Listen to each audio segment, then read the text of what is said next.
coming on, Elizabeth Gorcey, and pretty much anything that can be done, she has done in the Yeah, absolutely. entertainment side of Aw, everything. So just thank you. amazing. All right, All right, DC is buddy. pulling Let's up see what you here. got. We are live. All right, folks, we are live on YouTube, so you can All right, start your come join comments and us. all Any for questions you have? Yeah, get on that live anything. chat. I'll be monitoring anything we have for Elizabeth because we know you don't have questions for us, but No, no questions for us hopefully for we'll sure. have some for Elizabeth. Absolutely, absolutely. All right, you ready to do our Yeah, intro? let's get this one going. All right. Hi, this is Ivan from Men Without Hats, and you're listening live from Nashville to the D&D Dynamite 80s podcast with DC and DH. Live from Nashville, Tennessee, you are listening to the D&D Dynamite 80s podcast with your hosts, DC and DH. So guys, take it away. All right, ladies and gentlemen, welcome in to another episode of D&D Dynamite 80s, special Thursday night episode. Thursday night. So you get to see us twice this week, and for that, we're sorry. But hey, We're sorry. But it's all, hey, this is an amazing show. This is one I've been excited about.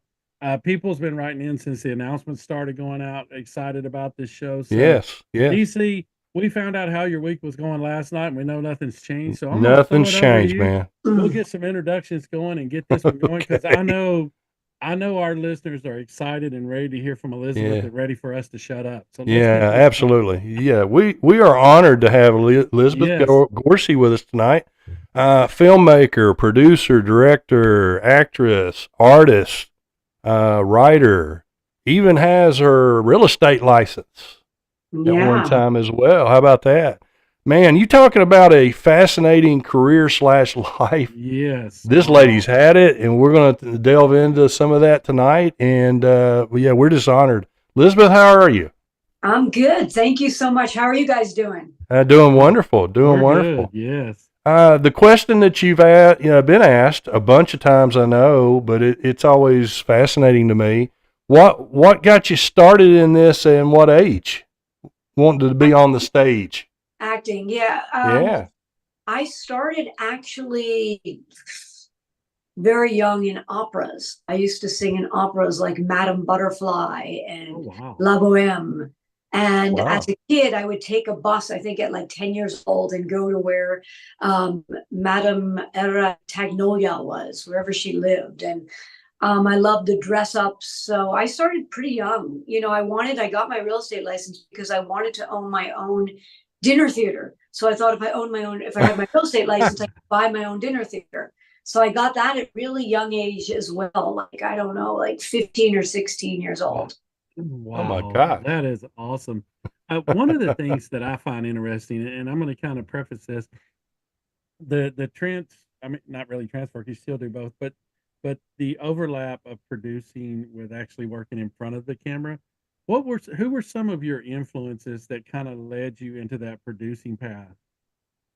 God, I would say, I would probably say when I worked on Footloose, Daniel Melnick and Craig Zaden, just the way they were putting everything together was very inspiring for me. And I think also as an artist, actress, even a painter, like, you can sit around and wait or go to auditions, or you can sort of make things happen for yourself, and so it's proactive. And so I think that's sort of what inspired me producing well. And I think it's just fascinating because when you look at going from in front to behind the camera, that has to be a totally different mindset. How do you make that transformation? And is it like, do you envision the shots and set them to your vision, or do you kind of flex it as you go? I would say I envision something, but then it's kind of like it's almost like doing a painting. So I have to see what my colors are on the canvas and what they look like. So I have to see what my actors are and what could they bring to it. I would definitely say I'm an actor's director for sure, because I want to see what quality do they have? What's their background? What can they bring to this to make it really personal? So I think I way prefer behind the camera. So this is really like uncomfortable right now, guys. You know, I don't even know how to use one of those ring lights. As you can probably see, I have the little rings and the whatever. It's all good. Yeah, it's all good. That kind of leads me into, okay, so I'm gonna have you put your producer hat on, because DC and I, for some reason, DC thinks we could have some kind of role in a movie, and I told him, no, that's DH. Sitting on a bench eating a cheeseburger is probably all we're going to be able to do. Right. But how do you go about when you're casting for your productions? How do you? Is there like, do you look at a character and go, okay, I kind of want this person, or how do you typecast them? You know, I would say that the first couple of minutes when the person walks in, even before they read. Really? Unless something like really blows you away. Like, I mean, you two guys, right? You could sort of be like two detectives going to solve a murder crime, right? I mean, hey. Well, there you go. Hey, I like that. I don't know how well we would solve it, but no, I'll tell you, because you would underestimate. You're both really super smart. You could see that, right? But you may not. From the outside, somebody may not think, oh, they're not too smart. But you're watching and seeing everything. So we've got them fooled then, DH.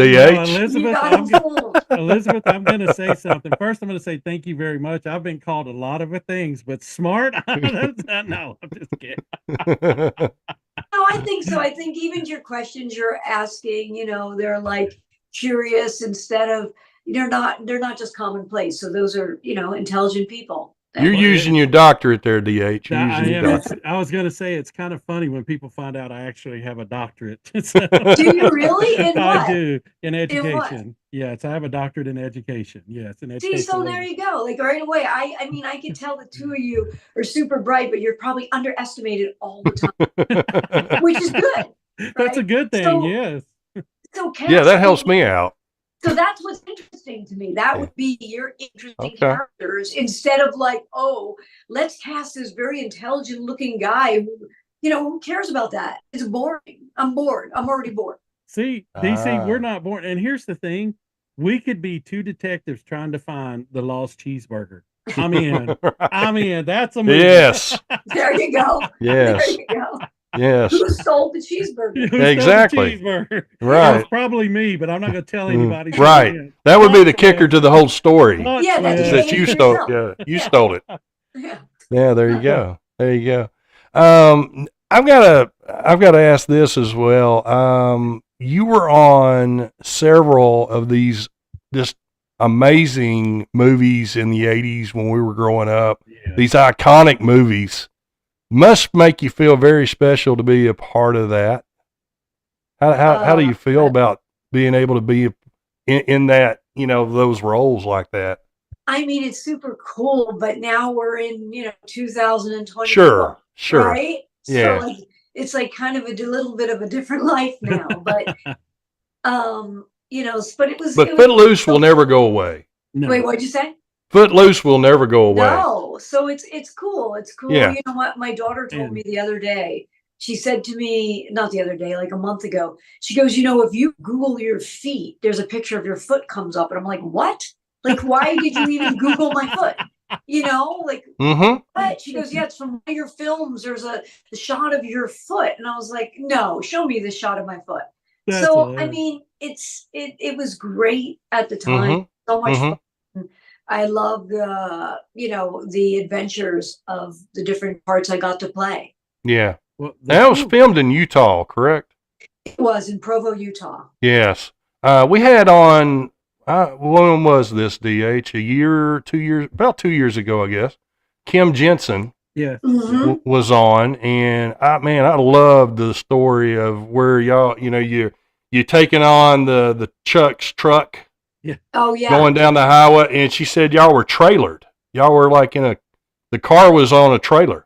Yes. Where they were filming that stuff, you know. So like cool. A board that Laurie Singer walked through. So, you know, she had like a plank from car to car. Ah, okay. That's cool. Yeah, that is such cool stuff. What super lady, you know, she was so much fun, and we had a good time with that. But I thought she had mentioned that it was filmed in Utah. It was in Provo, Utah. And unfortunately, we weren't very welcome there because we were a Hollywood community, and they didn't really appreciate, like, they didn't want you to have coffee in the morning. They didn't want you to have cigarettes. Not that I do either, but in other places I've filmed, normally people are like inviting you over to dinner, and this wasn't like that. It was a little bit, yeah. Wow.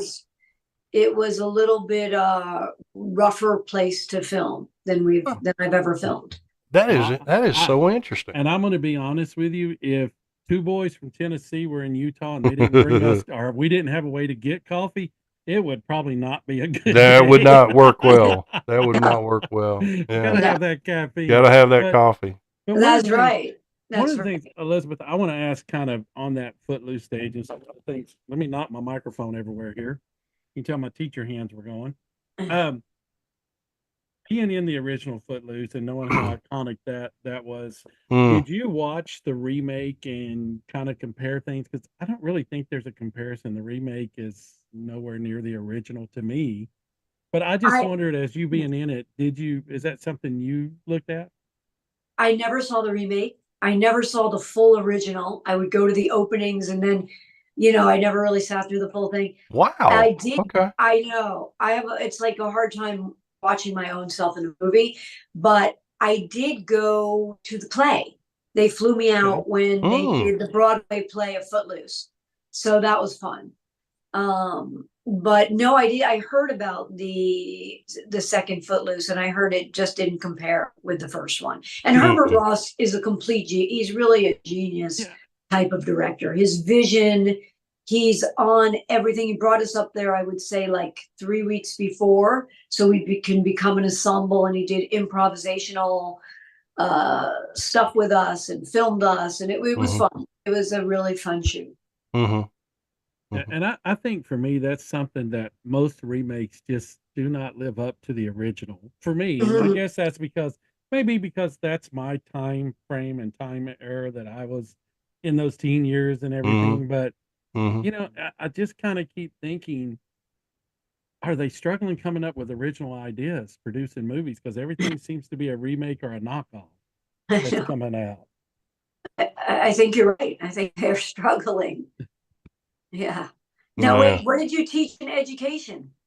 I started off, I taught computer systems and computer science, and then I wrote a virtual reality practicum for the state that we teach in the school. But I'm actually an assistant principal now. So I've done that for the last, this is what, year 3 of that, I think, DC? But now, wait, are you in education too, DC? I am. I'm an environmental science teacher. Wow, see, you both are really smart. Yeah, he's in my hallway. He's we teach in the same building. Yes. No way. Well, and here's the storyline to this whatever we do for 4 years. We have known each other all our lives. We grew up on the same street.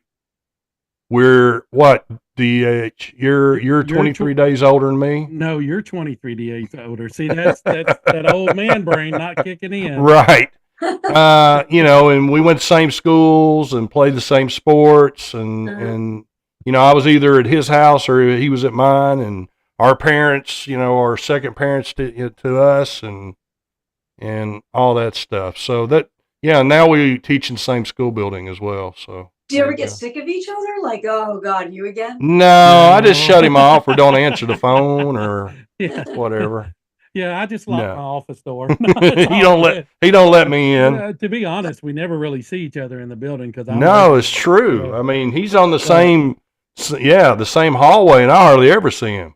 Oh wow, that's fun though. That's nice to have that long-term relationship, right? Yeah. Where you've, because you've been through so much together. Oh, absolutely. It's really cool. But the cool part about it is what we do here is being able to meet individuals, folks like yourself. Yeah. Because it's just an honor for us, for you to be on our show. Sure.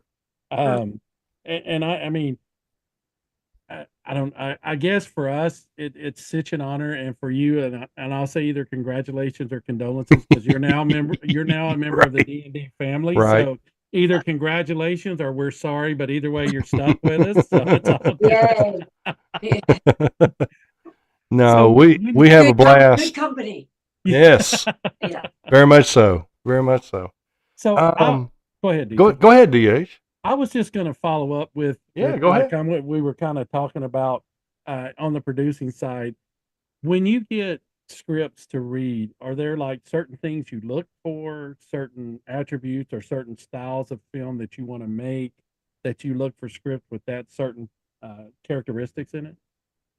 Yeah, I really like character-driven, humanistic stories. So a story about, a human being or humanity in some way. So I'm not into something that's shoot 'em up or, killing people. Maybe somebody could die at the end, but I like nuances of dialogue that you would be a fly on the wall listening to something.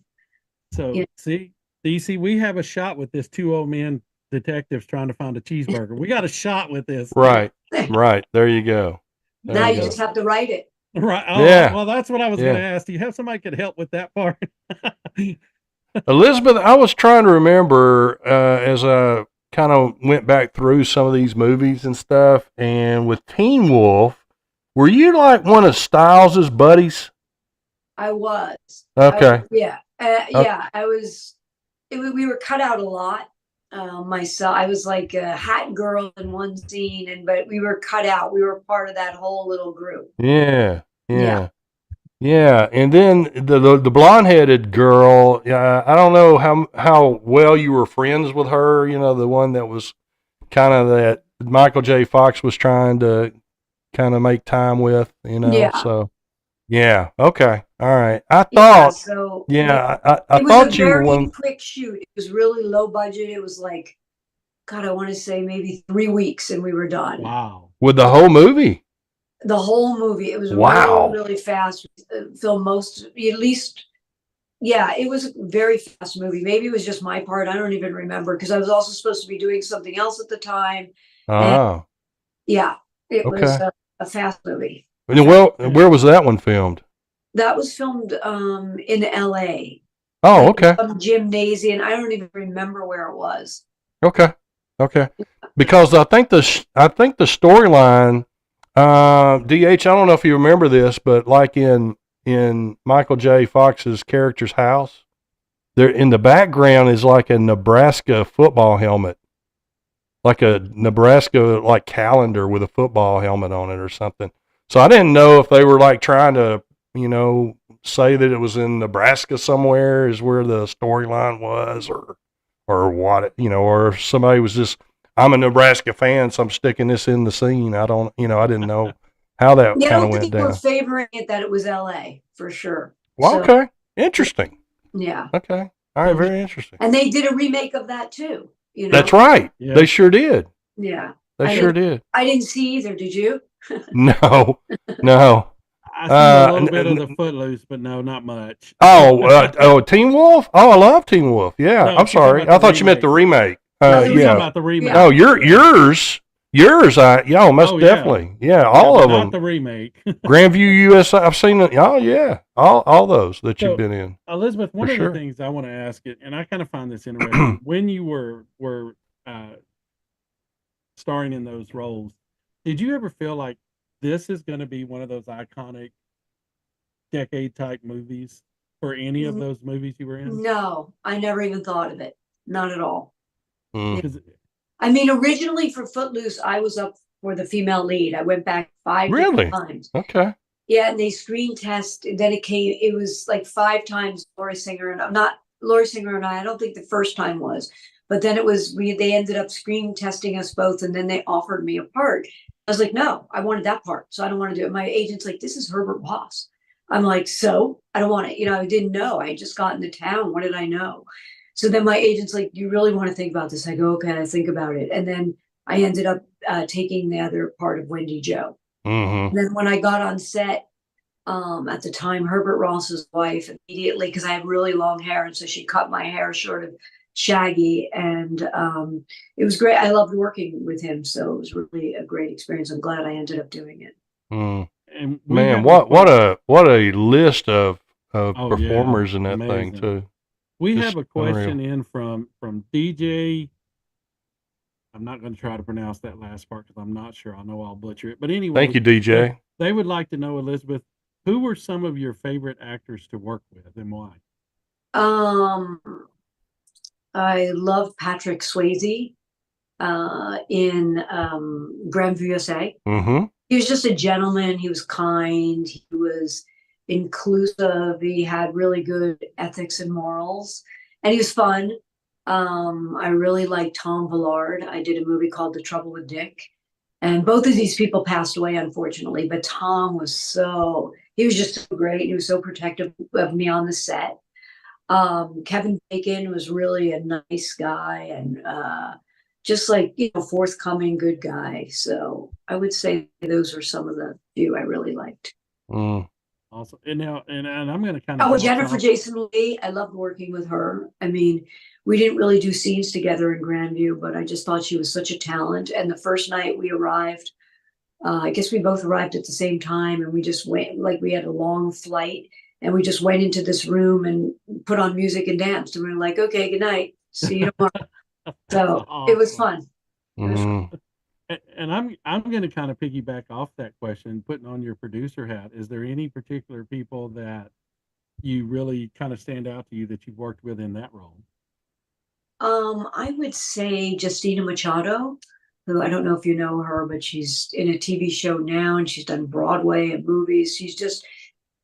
Justina could read a telephone book, and you would feel something from her. She just has the emotionality and the talent. And so I like actors who can be spontaneous, who aren't so set. Every take is set. Actress, and especially when I did, TV, you'd hit your mark and say your line. So I knew if my take wasn't going well, I should just miss my mark. Then I get a second take. But I always like the spontaneity of an actor who's fresh in every moment working. It's like playing a tennis game with another actor, of how they respond once one actor says one thing out. So that kind of little bit of improvisational, but sticking, of course, with the script. But so those are the type of actors I like to work with. Awesome. Now, Elizabeth, I'm going to ask you the most important question of the night. Okay. Now, I'm going to preface this. This is a very high budget show, as you can tell. So every Friday we do our post show at the local Waffle House. At the local what? Waffle House. Okay, a Waffle House, yeah. Yes, so we go to the Waffle House on Friday morning over by the school, and we do our post show. Mm-hmm. So what we do is we're going to give you two artists, and you get to pick based on whatever you want, which one you prefer. And I'm not going to tell you the artist because DC always says I try to cheat on this, and I never do. By the way, did I tell y'all I went out to grill tonight, and it was so strong trying to walk against the wind that I thought I was going to trip and fall when I was walking against the wind. So, I'm sorry, I got distracted there. But anyway, I'm going to let DC tell you the artist now. Okay. All right. So this round, we've done this several different times. We've done Michael Jackson versus Prince, and we've done all kinds of different matchups. I can hear that wind blowing outside now. Right. Oh, wow. So this time we've got Bob Seger versus Eddie Money. Okay. Bob Seger versus Eddie Money. So whoever your preference is of those two. Before you decide, let me turn the page here. Okay, I got a new sheet so I can write it down. You're just not right. You're just not right there, Dan. Okay, so wait, what am I supposed to do? Of those two performers, which one would you prefer? Bob Seger or Eddie Money? Oh, I got to turn another page. Hold on there. Let me turn. Let's say Bob Seger. Yes, because last night we had a split, so you're the deciding vote. So I get free breakfast in the morning. Oh, there you go. Oh, this is where you go back to the waffle place. Yes.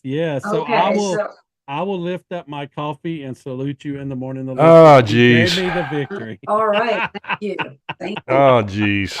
Okay. I get hoodooed in this thing all the time.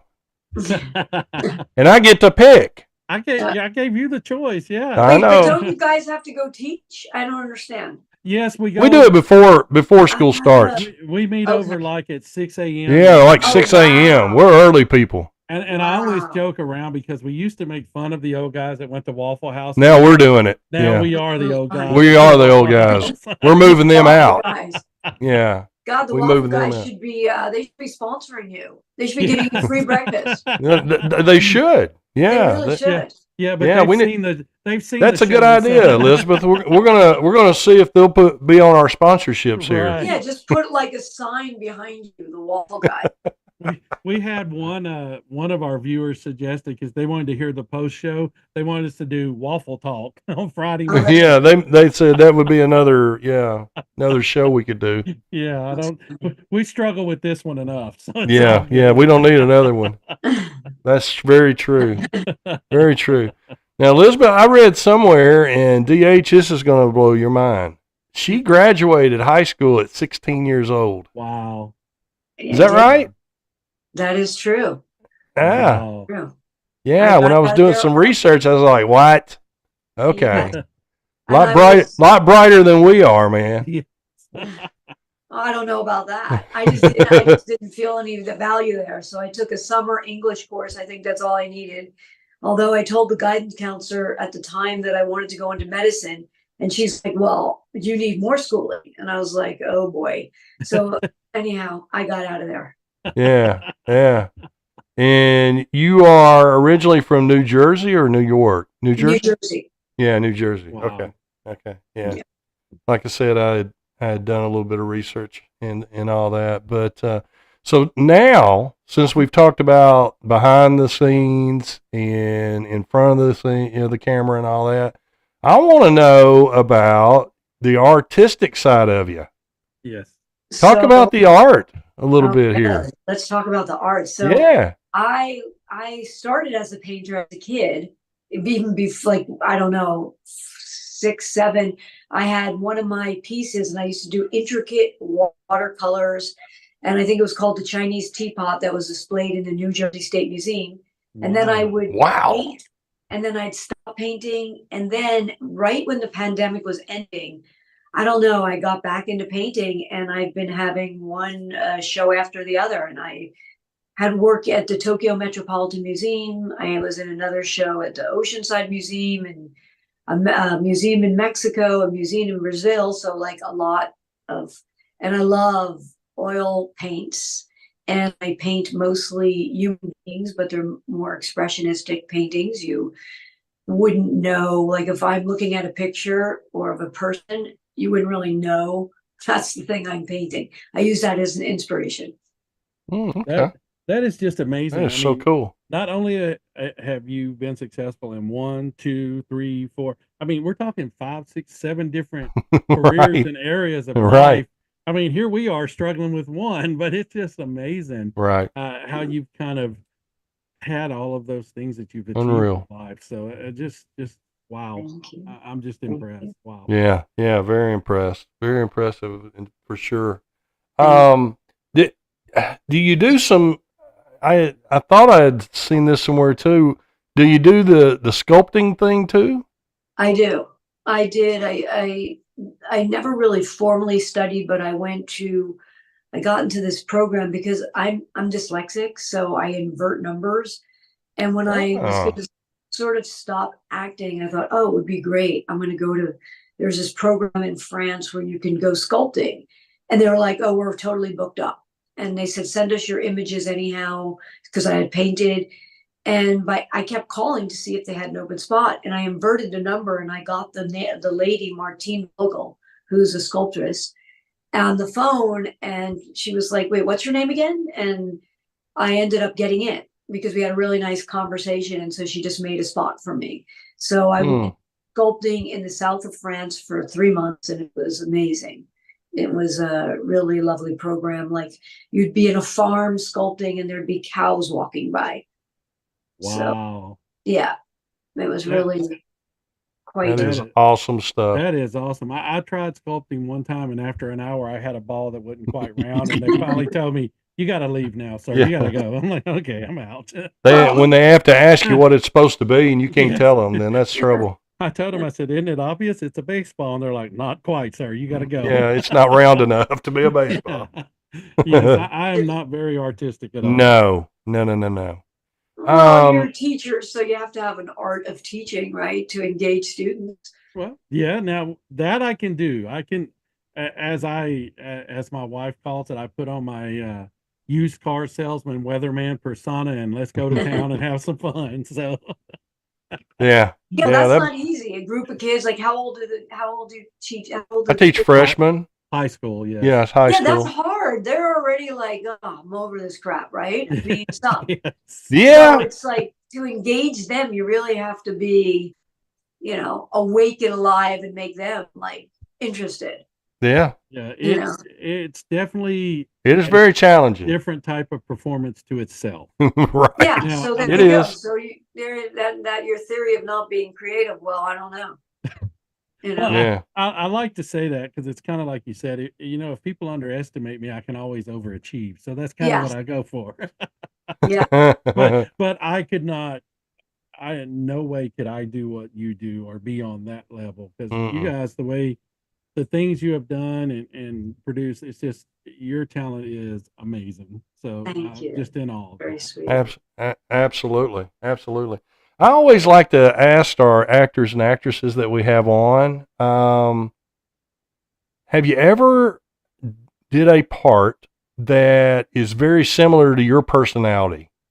And when you have one that's totally opposite of you, is it more difficult or easier for you? Good questions.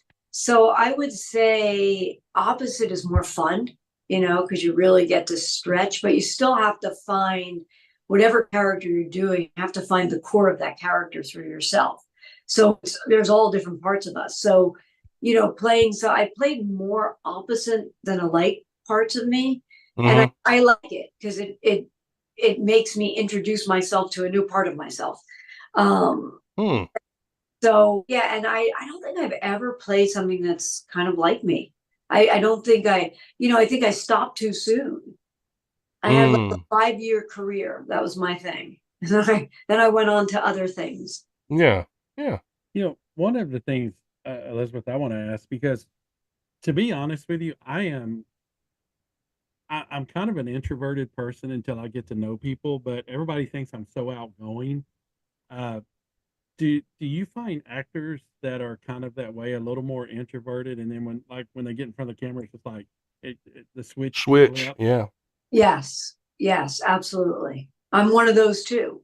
So I had to learn to when you're doing, whether it be plays or on film, it's all safe. I mean, so emotionally, you're never going to get hurt, because there's a start date and end date, whether it be the day or the 3 months that you're filming. So it's really a safe place to give it all.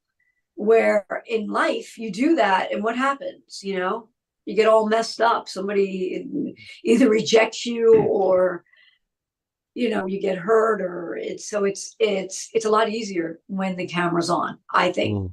And I think I kind of agree with that about people in the persona and them, the possibility of hurting feelings or whatever. And sometimes I have to remind DC, hey, what we do, we have fun at it. It's not something we do for a living, so don't take it so seriously. It's okay. What I mean? Because everybody says positive things about me. So Right. Yeah. I get the complaint department. Yeah, he's on the complaint department. No, just messing with us there. I guess you really can take some of that to heart if you know yourself. That's true. It really doesn't matter what somebody else says, does it? No, that's very true. I learned a long time ago that I guess I was probably 16 and I was an assistant manager for a pizza company. And my manager, he was a true Italian, and he saw me, and I'm running around like a chicken with my head cut off. He said, "Stop." He said, "What are you doing?" I said, "Well, we're behind, whatever." And he said, "What are you going to do if this building catches on fire?" I said, "I'm going to try to put it out." He said, "No, you're not. You're going to go across the street, get some marshmallows, roast them, sit back and enjoy. Life's too short." And I'm like, "Oh, that's my philosophy right there." Yeah, it's true. It's true. some of the best advice I ever got. Yeah. It's true. You just have to sort of do what makes you feel good, right? Instead of worrying. Go with the flow. Go with the flow of it. Yeah. And like I tell my students all the time, you know your worth, so others' opinions can only matter if you let them affect you, because you know your worth. Go get it. So it's a good philosophy. Yes. I mean, because we're gonna, sometimes in life you just have to do what you do, and it's okay what everybody else thinks. They're allowed to their opinion, but you know what? That's okay, because I know what I do and I know why I do it. That's all. Exactly. Yeah. Wow, we're getting philosophical on this. Yeah, philosophy 101 here. Deep for the D&D. Yes, it most certainly is. We got to get it lighter, right? Yeah, our listener just said, "What in the world happened? Don't do 2 shows." No one cares. Yeah. Oh, wow. I have another children's book coming out this time. My daughter. Yeah, I wanted to ask about that, about the children's books in the series. Yeah. Talk to me. Yeah. So basically, when my daughter was like not even 3 years old, I was driving in LA traffic, which is crazy, as we know. And I'm making all these noises like, and from the back seat, I hear, "You need to enjoy it." I'm like, what? Who are you talking to? She's talking to me. And she's like, "Look at those beautiful roses. I'd like to smell them. Look at that cute puppy." So, I was like, and so her name was Olivia. And so I started to write down her little profound sayings and call them livisms. And then classic. I thought I was going to do a book of just the livisms, but no one would get it, So then we'd walk around the block, my daughter and I, and she'd come up with like a storyline, like, what if a kid falls down and hurts their foot, and then they have to get back up. They have to get back up and not be afraid to do it again. So that's how we developed our stories. And we have one, Going to the Park, which is because when she was young, I was always on my computers, my phones, doing business, this, that. And she'd always be like, "Come on, let's actually go to the park, And then the other one is called Read, Read, and Read. And that's book can be a friend and make a friend. And that was really her idea, because at school, sometimes you make friends. And so a book was always the best thing. And then Green is Good, that, green vegetables don't have to necessarily be bad. And the next one that she's doing on her own is called Standing Tall. So just what you were talking about, you're good enough the way you are. Stop comparing yourself to someone who may be taller or better at something. Just be the best you can be. That is so awesome. Oh, that's fantastic. So that's fantastic. See, we're getting deep again now. Yeah. Yes, we are. But I'm gonna say this as a pop. I mean, I have 5 grandkids. Yeah. Oh yeah. 4 of them are 8 and under, and those type of things, your books, are the things that I get to sit down and read with my grandkids and enjoy with them. And they get those life lessons from those books. So thank you so much for that. If you guys send me the addresses, I'll send you some books. Oh, amazing. Yes, oh, definitely. Fantastic. Yeah. Oh, yeah. My 3-year-old grandson would eat it up. He's into books. He loves books. Yeah, just send me an address and I'll send you a set of each for both. Oh, fantastic. Thank you. Thank you so much. Yeah, sure. That would be fabulous. Yeah. Yes. I'll send that out to you. I sure will on your email. I'm going to tell you, there's nothing better for old Pop here than to sit down and have all those grandkids kind of piled on you and just start reading through, and that's true. Doing some voices and just it's sweet. Yeah. So, and it's such a joy when, it's like, well, I want this one. Well, we just read that. I want that one again. I want this one again. He never gets tired of the same, same stories. Over and over. Over and over and over, but do you ever change them up? Do you ever change the stories up? Well, I changed some of the words, and I'll change what's happening with a character or something like that, Pop, that's not what he does. I'm gonna be honest. They know him now, yeah. Oh yeah. He'll correct me. Pop, it ain't what he said. It ain't what he does. I'll pull out my Andy Griffith voice, and I'll be like, for Goldilocks and the 3 Bears, I'll be like, now let me tell you, there was this here little house, and this here bear come up, and they said, that sure is some hot pudding there," and just do stuff like that. And they're like, "Pop, that's not the way it goes." That's yeah. They'll correct you. They'll That's correct funny. you. That's Well, you got to funny. do it when they're young enough and they don't know. I did Yeah. the princess stories instead of always the prince coming rescue. I'd make it the princess rescuing the prince, and that it was always her castle. And so later on, my daughter's like, "Where did these are not any of the stories that you were reading?" I show her the picture, but she couldn't read, so I just make it up the way I wanted to make it up. Sure. It was Right. fun. It I is change fun. it all the time too. Yeah. And like always in mine, like with the three bears, and I'll say, and the bear walks up and he goes, "Knock, knock," and they'll go, "Who's there?" And I'll say, "Boo," and of course they go boo hoo, and I start telling them, "Wait, crying for, wait, crying for. The story ain't sad." So just little stuff. Yeah, They're little at things that to age now dig where at 'em. Pop, that's not right. Right. They want to correct you. Yeah. Yeah. They That's- pick that up pretty quickly, don't they? They That's for do sure. quickly, yes. Kids are real smart. Oh, they are. They are. But again, I'm going to go back to it with the lessons that you put in those books. That's just so important for kids. So Mm-hmm. please keep those coming. Keep that As a rolling. grandfather, Yeah. I appreciate that, and please, Yeah. it's just amazing to have those lessons in books because at an early age, of course, as teachers, we know literacy is so important. Sure. It is. Yeah. Yeah. Very much so. Yeah. Very much so. Yeah. And sadly enough, with the type of society we have today, with so much of the internet and all the Yes. technology and stuff, they're getting away from the hard copy books. I think I see it at our age. Our kids, like in school, it's difficult for you don't see them carrying a book like a true book to read anymore. Very, very few of them, will have a book Which that is they read. sad. I think it's really sad. It is. I It do is. too. I'm lucky I have a daughter that started to read late, unless she didn't start reading till age 2, but no one pushed her. So she has such a love of reading. So no Yeah. matter where she goes, whether it be at school, in her book bag, or in her, she's always carrying books with her, always carrying Yeah. books. Yeah. That's Oh, that's awesome. That is Mhm. awesome. Yeah. And we take that gift for granted, people that can do that, Yeah. because there's so many people in the world that would love to be able to do it. It's true. It's Oh, true. definitely. And Yeah. we it's sad that we don't take advantage of it like we should. Yep. Um, True. Elizabeth, it's been an honor. Oh, it's been an honor, yes. We hope we haven't kept you too long tonight. And No, thank you.